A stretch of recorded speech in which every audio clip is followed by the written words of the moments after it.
Assalamualaikum warahmatullahi wabarakatuh. Innal hamdalillah nahmaduhu wa nasta'inuhu wa nastaghfiruh wa na'udzu billahi min syururi anfusina wa min sayyiati a'malina. May yahdihillahu fala mudhillalah wa may yudlilhu fala hadiyalah. Amma ba'du. Pertama-tama, marilah kita ucapkan rasa puji syukur kita kehadirat Allah Subhanahu wa taala yang telah memberi kita rahmat, taufik, hidayah serta inayahnya kepada kita semua sehingga kita bisa berkumpul dalam acara malam hari ini tanpa adanya suatu halangan apapun. Kedua kalinya, salawat serta salam semoga tetap tercurahkan kepada junjungan kita, Nabi besar Muhammad Sallallahu Alaihi Wasallam, yang telah memberi kita petunjuk dari jalan kegelapan menuju jalan yang terang benderang, yakni ad-dinul Islam. A'udzu billahi minasyaitonir rajim.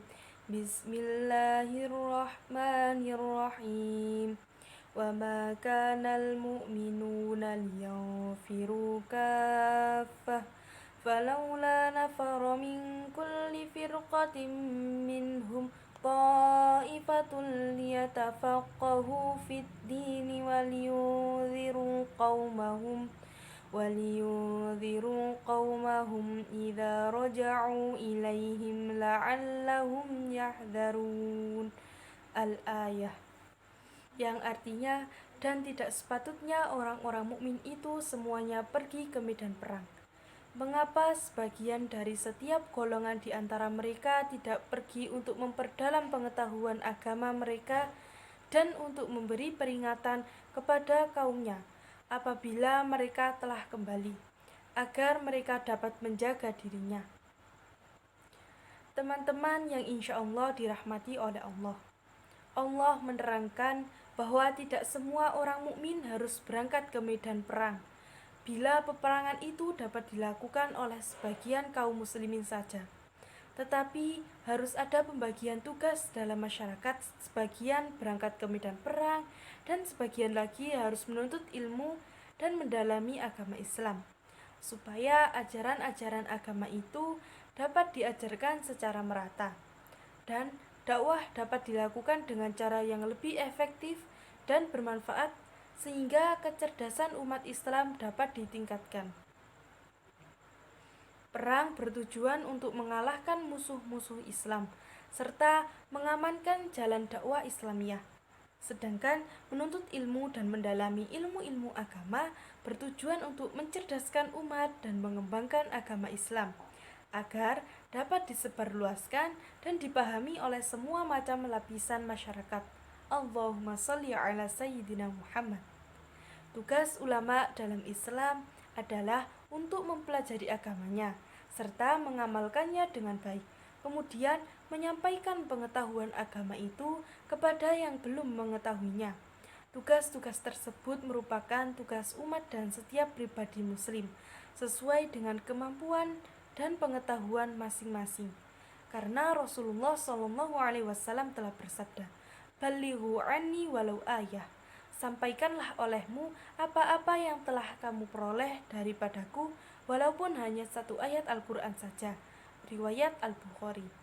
Teman-teman yang insya Allah dirahmati oleh Allah, akan tetapi tidak setiap orang Islam mendapat kesempatan untuk menuntut dan mendalami ilmu pengetahuan serta mendalami ilmu agama, karena sibuk dengan tugas di medan perang, di ladang, di pabrik, di toko, dan sebagainya.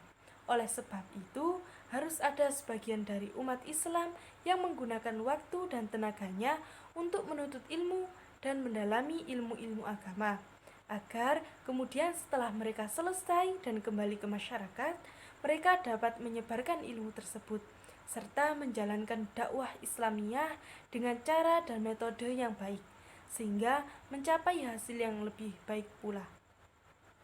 Apabila umat Islam telah memahami ajaran agamanya dan telah mengerti hukum halal dan haram serta perintah dan larangan agama, tentulah mereka akan lebih dapat menjaga diri dari kesesatan dan kemaksiatan.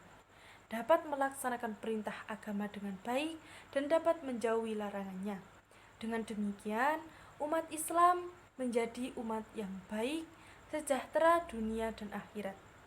Di samping itu, perlu diingat bahwa apabila umat Islam menghadapi peperangan yang memerlukan tenaga manusia yang banyak, maka dalam hal ini seluruh umat Islam harus dikerahkan untuk menghadapi musuh.